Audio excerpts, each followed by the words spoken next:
Miss Fu, may bagong drama ngayon ang pinilabas, ang ganda raw. Tungkol sa isang yaya na gustong angkinin ng yaman at estado ng amo niya. Miss Fu, ngayon bumalik ka na ulit sa bahay. Pakinggan mo muna ang payo ko. Magpakumbaba ka. Maging maingat sa kilos mo. At sana wag mo akong bigyan ng pagkakataong mabuking ka. Mas mabuting magpahinga ka, Miss Jiang. Kung tama ang pagkakakala ko, bukas yata yung araw ng follow-up check-up mo sa ospital. Kaya, good night, Miss Jiang.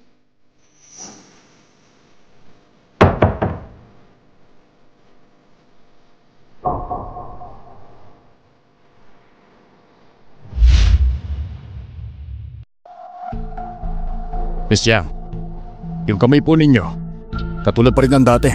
Maayos ang recovery. Hindi naman magiging sagabal sa everyday life nyo, pero hindi pa rin kaya nitong detalyadong gawain tulad ng pagtugtog ng piano, pagguhit, lahat ng kailangan ng finesse. Sa paglipas ng ilang taon, hindi na babalik sa dati? Ang injury nyo, irreversible na po. Naintindihan ko. Salamat, Doc. Pag tinanong ako ng mga tao sa bahay, alam mo na siguro ang sasabihin mo. Huwag po kayong mag-alala.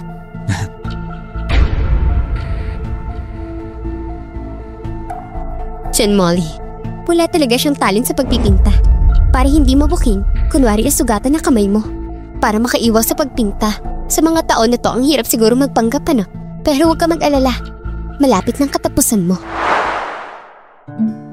Miss Fu, ewan ko ba kung bakit, pero tuwing nakikita kita, parang ang lapit-kapit mo sa akin. Parang matagal na tayo magkaibigan. Ganun din po pakiramdam ko sa inyo. Malay mo, nung fast life natin, magkamag-anak tayo. Ang sweet mo talagang magsalita, nakakatuwa ka. Ma, anong ginagawa niyo rito? Ma, anong ginagawa niyo rito? Bumalik ka na pala. Narinig ko kanina, nagpa-check up ka raw sa ospital. Kamusta ang resulta? Kaya mo na bang magpinta? Hindi pa rin. Sabi ng doktor, irreversible daw ang damage.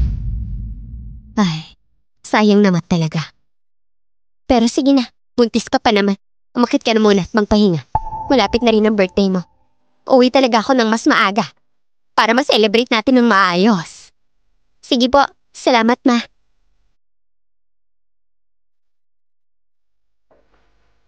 Miss Fu, sana nga ba tayo? Tuloy na natin. Sige. Kuya, huwag mo isipin na dahil nakuha mo ang loob na matanda, magtatagumpay ka.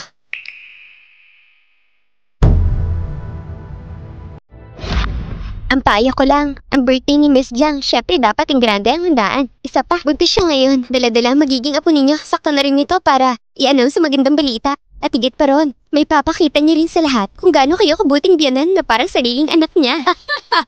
Mrs. Fu, parang nabasa mo na ang nasa puso ko. Sige, gawin natin yan. Ang grande!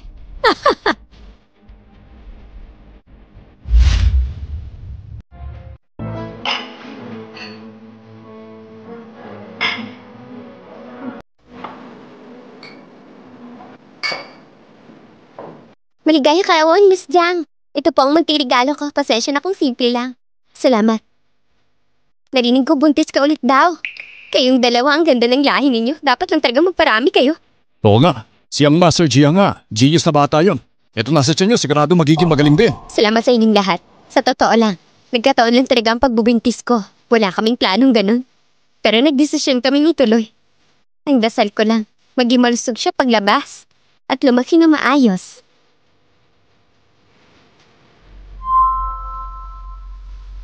Chen Molly, i-enjoy mo lang to sandalin to. Dahil ang tunay na palabas, ngayon pa lang magsisimula.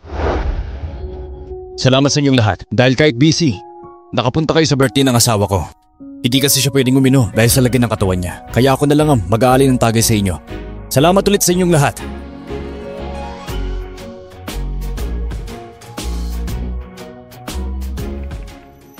Ngayong araw, bukod sa birthday ng asawa ko, may isa pa akong balita na gustong ibahagi sa inyo. Siguro naman kanina pa narinig na ng chismis. Pero ngayon, gagamitin ko ang chance na to para formal na i-anunsyo. Ang pamilya Jiang ay magkakaroon ng bagong miyembro.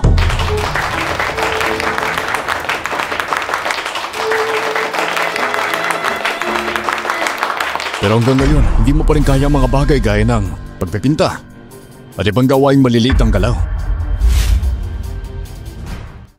Anong meron? Alam mo ba? Si Ma'am yun, diba? Oo nga. Anong nangyayari? Salamat po, Doc. Bakit binigyan niya ng ATM card ang doktor? Binabayaran niya ang doktor? Hindi ba sabi niya, nasugatan ng kamay niya kaya tumigil siya sa pagpipinta? Kaya raw nagsulat na lang siya ng libro? Ibig sabihin, peke lahat ng yun? Oo, peke yun. Kung totoo ang check-up, bakit binayaran niya ang doktor? Anong ibig niyo sabihin? Nagkukunwari ka lang na nasugatan ka? Ako, sa lahat ng taon na to, akala ko nasaktan ka dahil iniligtas mo ko. Kaya hindi ka na nagpinta muli. Ang sakit para sa akin ang ginawa mo. Pinagandaan kita araw-araw. Inaalagaan kita ng buong ingat. Yun pala. Lahat ng yun ay peke? Bakit mo ako niloko? Ma, hindi totoo yan. Hindi tulad ng iniisip mo. Eh ano nga ba talaga? Gusto ko na malinaw na paliwanag. Chinyaw, ano ba nangyayari talaga?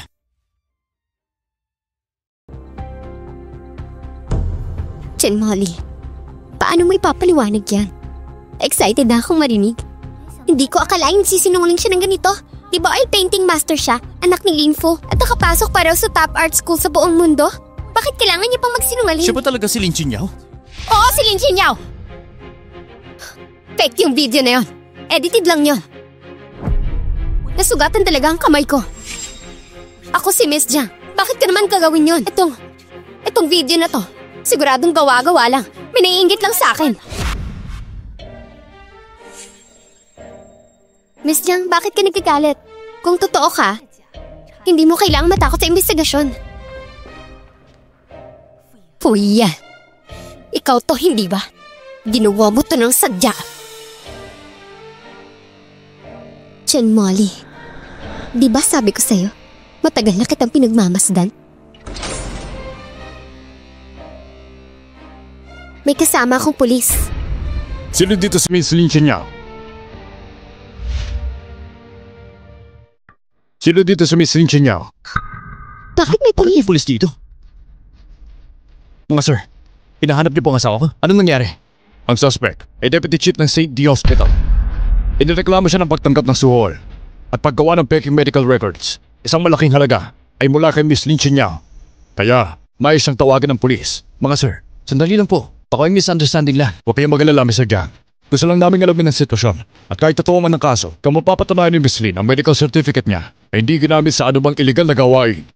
Sa pangkaraniwan, hindi na siya mananagot sa batas. Sige po, salamat. Chinyaw, sumawa ka na. Chinyaw, ayoko. Ayaw mo sumunod sa batas?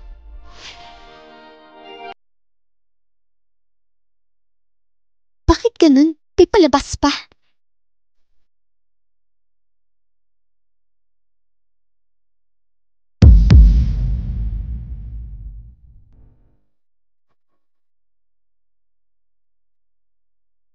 Mga bisita, pasensya na po kayo. Nagkaroon ng nabere sa bahay. Maghahanda na lang ulit kami. Abisuhan namin kayo.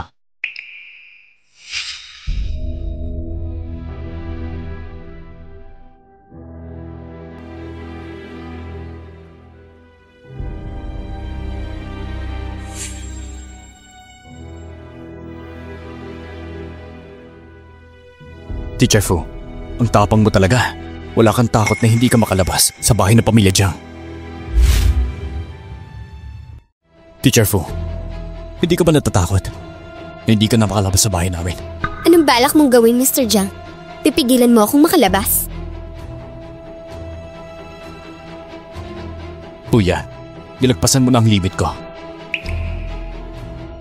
Ako ba talaga hindi ba ang asawa mo? Nilabas ko lang naman yung mga maling gawa niya. Yung kasinungalingan niya, pinablik ko lang. Anong mali doon? Mr. Jiang, mahilig ka ba sa chess? Sa Go Chess, ang simula nito nasa pinakasimpleng sulok. Unti-unting lumalawak. Hanggang sa kompleto ng mapaligiran ng kalaban. Mr. Jiang, mag-ingat ka.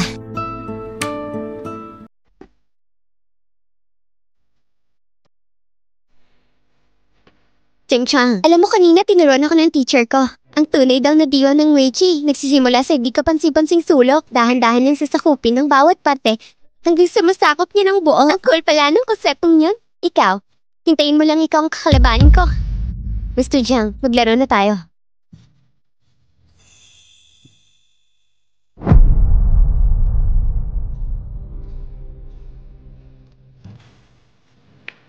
Marunong ka palang maglaro ng chess? Nung bata pa ako, pinatutor ako ng parents ko. Nag-aral ako ng ilang taon. Narinig ko ng estudyante pa lang si Miss Jiang. Nagpaturo rin siya sa isang sikat na chess master. Hindi ako kasing galing niya. Baka, ang galing talaga ni China sa chess. Dati palagi niya akong hinahamon maglaro. Pero bakit kaya? Hindi na siya ulit naglalaro ng chess. Maganda naging laro natin. Pero gabi na ngayon. Tumigil na tayo dito.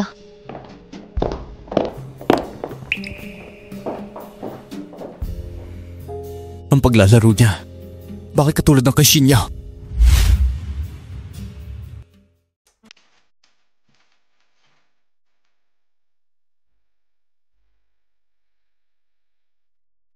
Sister niyo.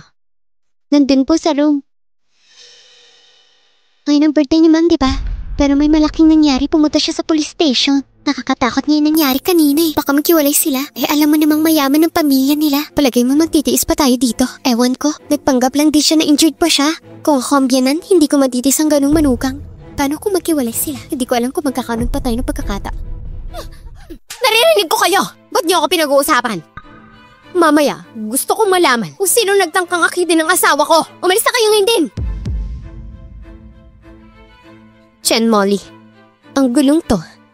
Tiyak na malaki.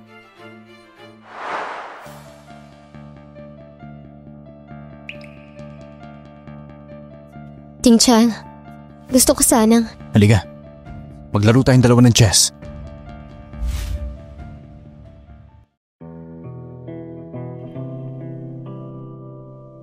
Kanina sinadya mong ipakita sa harap ni Jing Jiangsheng ang style na paglalaro ni Lin Xiao. Magdududa kaya si Jiangsheng kay Chen Molly? Mula nang ipamana kay Jiang Jiangsheng ang negosyo ng pamilya Jiang, lumaki na ang gusto ng kumpanya. Hindi naman siya tanga. Pero napaniwala pa rin siya ni Chen Molly na isang peke sa loob ng maraming taon. Talagang mahirap kumola sa sarili mong paniniwala. Kahit na walang pagkakawig sina Chen Molly at Lin Xiao basta magkapareho sila ng muka, ang iisipin mo na lahat nagbago lang ang ugali ni Lin Xiao. Walang mag-akala na ibang tao siya. Isipin lang nila nagbago siya. Hindi na nila iisipin napalitan siya. Kung malalaman niya na ikaw talagang tunay ni Lin Xiao, pipiliin mo po bang itama ang resulta? At bumalik sa kanya?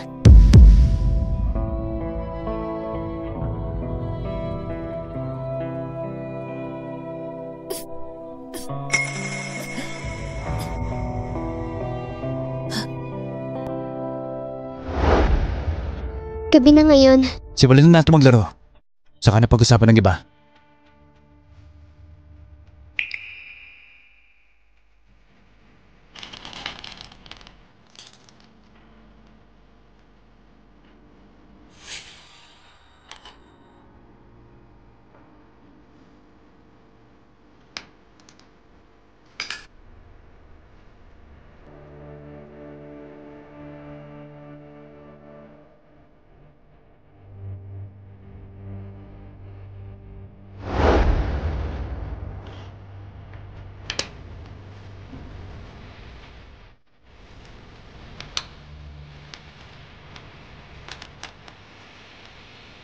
Natalo ka.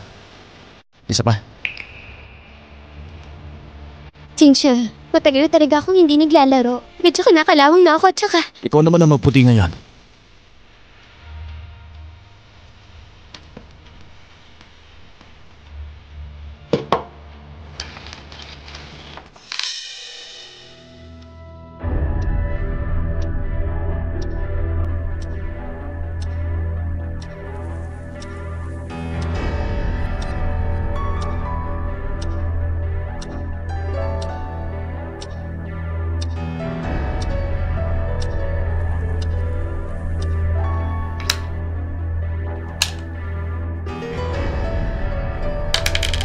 Tingsha, sobrang tagal ko na talagang hindi nag-chess.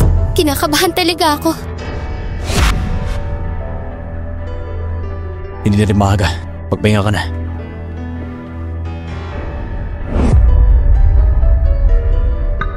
Alam niya na ang totoong pagkatao ko.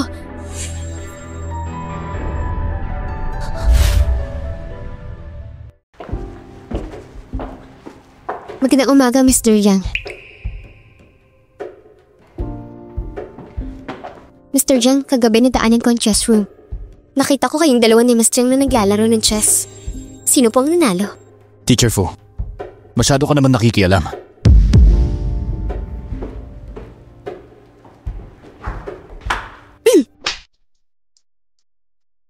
Mahilig ka talaga mang-akit ng asawa ng iba.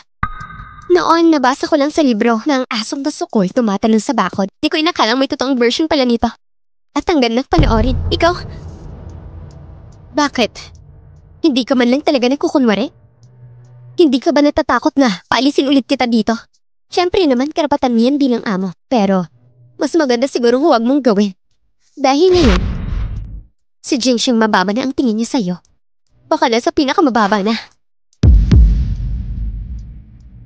Maghintay ka lang. Hindi pa tayo tapos. Taliban na lang kung mamatay ka. Hindi matatapos ang alitan natin.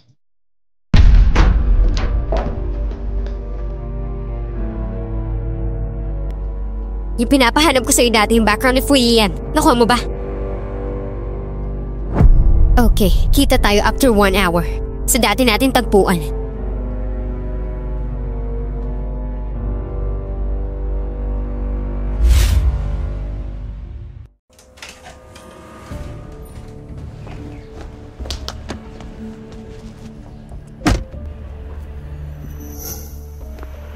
Sa wakas napilitan ka na rin na humingi ng tulong sa mga tao nagtatago sa likod mo. Sa kwento ni Lily, biniyaran niya ang butler para maitago ang totoo. Hindi ako naniniwala na mag-isa mo lang nagawa. Na magkunwari ng ganito katagal bilang ako.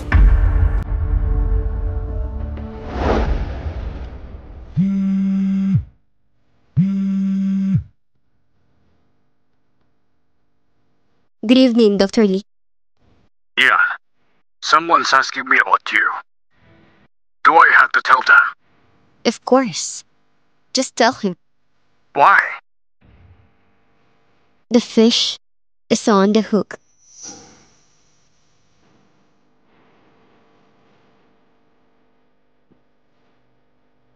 Matagal na kitang hinihintay, Mr. Zhang.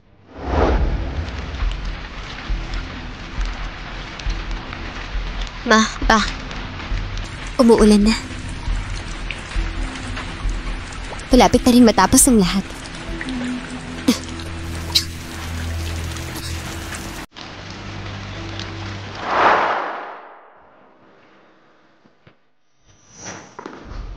Molly, nandito ka na.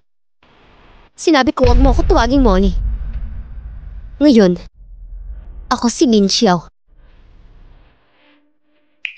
Sige.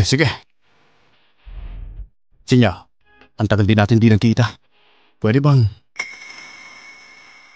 Alam mo, halos mabaliw na ako sa dami ng iniisip. Wala akong panahon sa ganyan. Diretso na tayo sa usapan. Yung pinadyak ko sa'yo, yung tungkol kay Fuyian. Tadali lang. Kakarating ko lang. Hindi ko pa nabubuksan. Gusto ko sabay natin tignan. Lin Xiao! Pagdating sa oil painting, ang tamang color ganito laging komplikadong bagay. Tingnan mo. Gumamit lang ako ng iba't ibang kulay at konting sketch. Iba na agad ang effect ng buo. Kita mo? O, tingnan mo to. Tama ba? Tigdagan pa natin ng konti. Tingnan mo to. Teacher Fu. May kailangan po ba kayo, Miss Zhao? Nagtuturo pa ako kay Zia.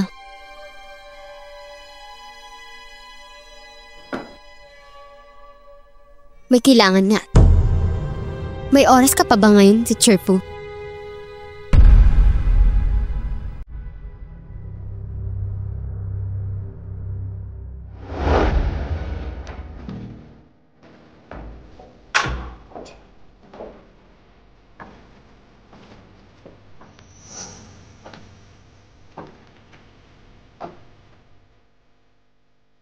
Dati ako ang nakatira sa kwarto na ito. Simula nung mawala ang mga magulang ko. At nang ikasal ako kay Jing Cheng, lumipat na kami ng master's bedroom. Naiwan nilang ang kwarto na to. Teacher Fu, okay lang ba ang paninirahan mo dito? Sa totoo lang, parang nasa bahay lang ako.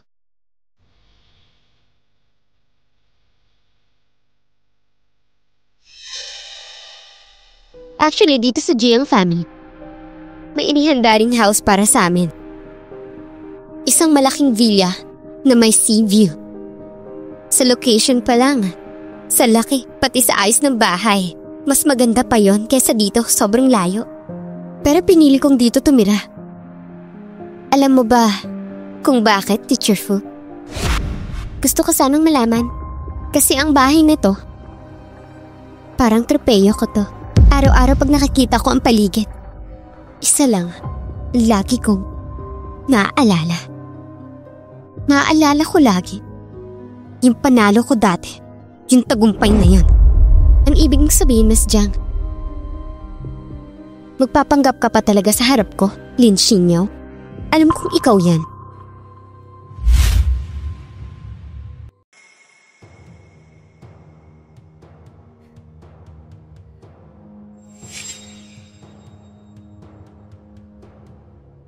Sayang talaga. Xinyo, hindi ka pala namatay? Nakabalik ka pa, ibang-iba na ang itsura mo. Bakit, Lin Xinyo? Ngayon sa harap ko, hindi mo na kayang aminin kung sino ka talaga? Ang tagal nating di nagkita. Iyan lang bang sasabihin mo sa akin? Hindi. Matagal nga tayong di nagkita. Tama ka, dapat magkamustahan tayo ng maayos. Xinyo, alam mo ba? Sa dami ng taon na lumipas, palagi akong nabubuhay sa takot. At ang galing-galing mo kasi. Ako naman, pareho lang tayo ng mukha at boses pero hindi sapat yun. Napaka-talented mo sa art. Ang dami mo pang kayang gawin. Piano, golf. Lahat ng yan, kailangan po sobrang daming pera at oras bago mo matutunan. Ako lang naman ay nanggaling sa probinsyang lumaki sa mga pangkaraniwang paaralan lang. Kahit anong review at aral ko, pumasa man ako sa school nyo, scholar lang ako. Pero bukod sa mataas ang grade sa exam, wala naman akong ibang mapagmamalaki. Nagpapalusot ka pa sa mga kasalanang ginawa mo? Hindi. Pero nung natanto ko, na kahit anong marating ko, hindi ko pa rin mahihigitan ng simula ng tiyang tulad mong mayaman. Doon ako nagpasya na maging masama na lang ako. At sakto naman, dahil sa kabaitan ng pamilya mo, nabigyan ako ng pagkakataon. Tatay mo ay isang artist na lagi smooth lang ang buhay. Hindi niya nararanasan ng totoong hirap. Kaya siya'y nagpakabait at puno ng awa. Isang beses nag-hire lang ako sa mga siga para magkunwaring ginulo ako. Hindi na siya nagdalawang isip. Kumagat agad siya. Tito, tulungan niyo ako! Anong nangyari? Anong ginagawa niyo? Umatay ka na! Oo nga pala. Pati bayad ka sa mga siga. Ang papa mo pang nagbigay. Yung tatay ko halos tonak na ang turing niya sa'yo. Chen Molly, hindi ka ba kinukonsensya sa tuwing natutulog ka gabi-gabi?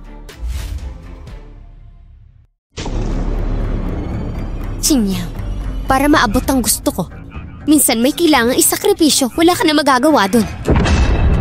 At yung nanay mo, napakabait at tahimik na babae. At ang sarap magluto ng sweet and sour ribs. Pero sayang, nung nag-menopause na siya, nagkaroon siya ng insomnia. Kinakailangan pa niyang uminom ng gamot. At dahil doon, nabigyan na naman ako ng chance. Ano bang ginawa mo sa kanya? Ano pa nga bang kaya kong gawin? Pinalitan ka lang naman ng gamot niya. Kaya lalo siyang naging balista at lutang. Laging mainit ang ulo niya.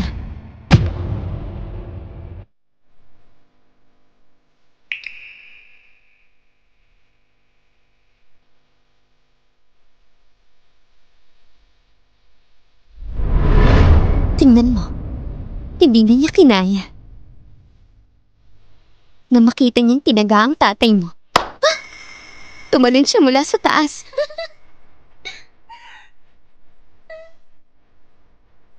Sabihin mo nga, matapos kong alisin ang mga magulang mo, ikaw na ang susunod. Chinyao, naaalala mo pa ba? Bago kita itapon sa dagat, ilang oras bago yun, ano ang nangyari?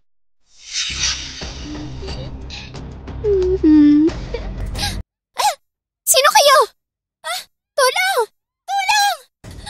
Tulungan niya ako! Tulong! Isang batang lumaki sa marangyang buhay, pinalaki at inalagaan bilang prinsesa. Naging babae ng lahat ng tao. Anong pakiramdam niya?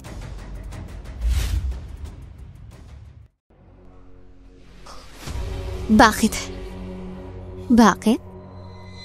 Siyempre kasi galit ako sa'yo.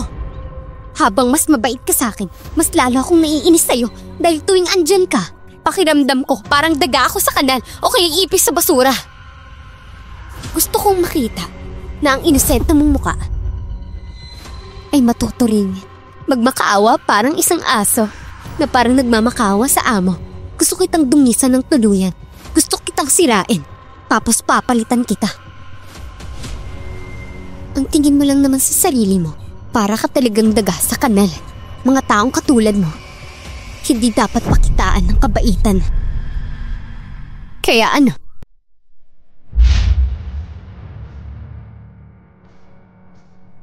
Linsing niya. Nagtagumpay ako. Nagtagumpay akong palitan ka. Napunta sa akin lahat ng iningo ng magulang mo. Pati connection. Siyempre. Pati boyfriend mo. Alam mo ba? Noong gabing itinapon kita sa malamig na dagat, ginamit ko ang pangalan mo para sagutin ang pag-amin niya. At nakitulog pa ako sa kanya. Nakakaawa ka talaga. Si Jiang Jingsheng, hindi ka naman pala ganun kamahal. Ako nga ang tagal naming mag-asawa. Hindi man lang niya nalaman na peke lang ako. Hindi ka ba natatakot na sabihin ko lahat ng to kay Jiang Jingsheng? Iba rin naman ang mukha mo ngayon. Kahit anong sabihin mo, hindi ka naman paniniwala ni Jiang Jingsheng, lalo na ng iba. At higit sa lahat, kung nasasabi ko to lahat sa'yo, ibig sabihin nun, nakaplano na ang lahat. Ang taas ng gusaling nito ay 3.6 meters lang. Sa ilalim, damuhan lang. Kahit tumalon ka, di ka mamamatay. Pero yung bata sa tiyan mo, baka hindi na mabuhay. Chenmoni, anong balak mo? Sinabi ko na kanina, para makamit ko ang gusto ko, minsan kailangan maisakripisyo.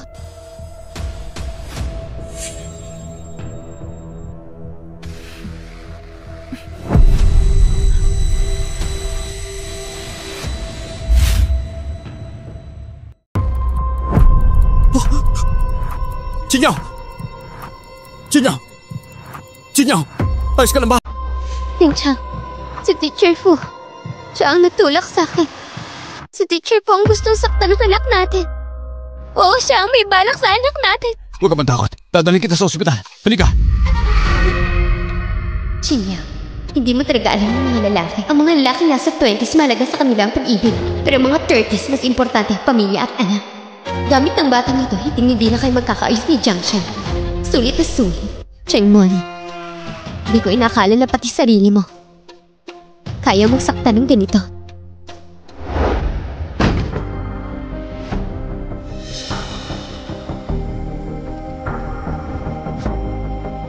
Kuya, paano ka pa nakakatulog? Mr. Jiang, gabi na kasi. Wala rin si Miss Jiang sa bahay. Basta ka na lang pumasok sa kwarto ko. Hindi yata tama yan. Fuyan, yung bata sa tiyan ni Chinya. Wala na. Wala ka bang kahit konting konsensya lang? Kaya pala, nandito ka para sabihan ako ng pagbibintang. Hindi ba't mas mabuti ngang wala na siya? Wala kang puso, Fuyan!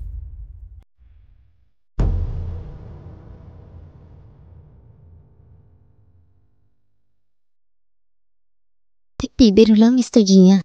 Isa ako masamang babae. Paano ako magkakaroon ng puso? Ikaw,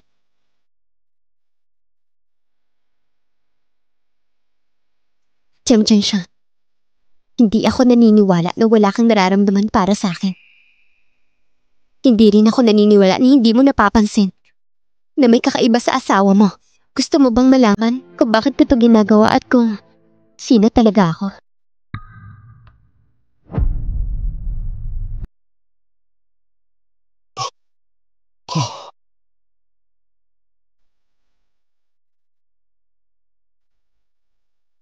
Kami ng asawa ko, mula ligawan hanggang sa kasalan. 10 taon ko siyang kinilala. Ilang beses na siyang nagdalang tao para sa akin. Kahit hindi siya kasing perpekto ng iniisip ko, kahit nagkamali siya, kahit marami siyang pagkukulang, pero siya pa rin ang ina ng anak ko. Ang pamilya namin, kailangan namin siya. Kaya wag mo na sabihin sa akin kung sino ka. Wag mo na sabihin pa.